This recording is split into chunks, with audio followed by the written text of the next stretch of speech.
My name is Ben Wilmot, and I'm a student from the University of Victoria.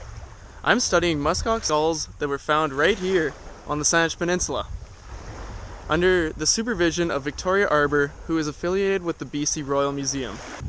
Muskox skulls are very rare, and there have only been 2 found in BC, both of which were found on the Saanich Peninsula.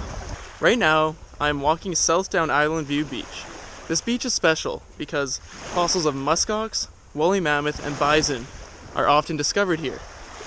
Many of these giant magnificent beasts are extinct, and the only way to learn about them is by observing the remains of their bones preserved in the ground. These fossils help us to learn what the environment looked like long before people were present in this location. By looking at the different layers of the rock which make up this cliff face, we can discover how the environment has changed over the past 100,000 years. It's called the Dashwood Drift. This unit is interesting because it is more than 50,000 years old, and it contains the shells of snails, clams, and barnacles, indicating that this land was once below the sea level.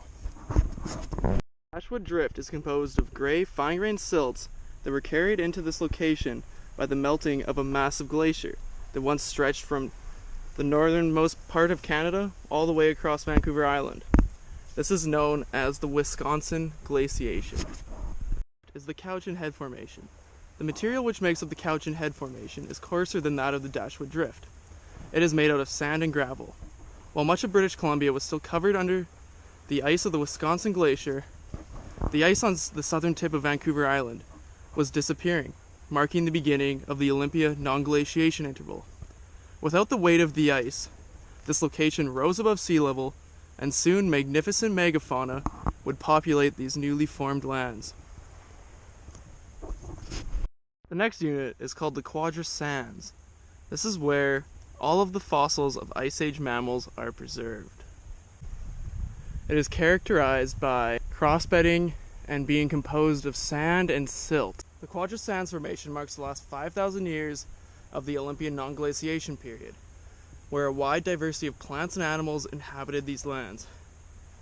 The non-glaciation period was ended by the final glaciation known as the Fraser Glaciation, where ice engulfed the entirety of Canada yet again, erasing all remnants of life except for fossils that we now can discover.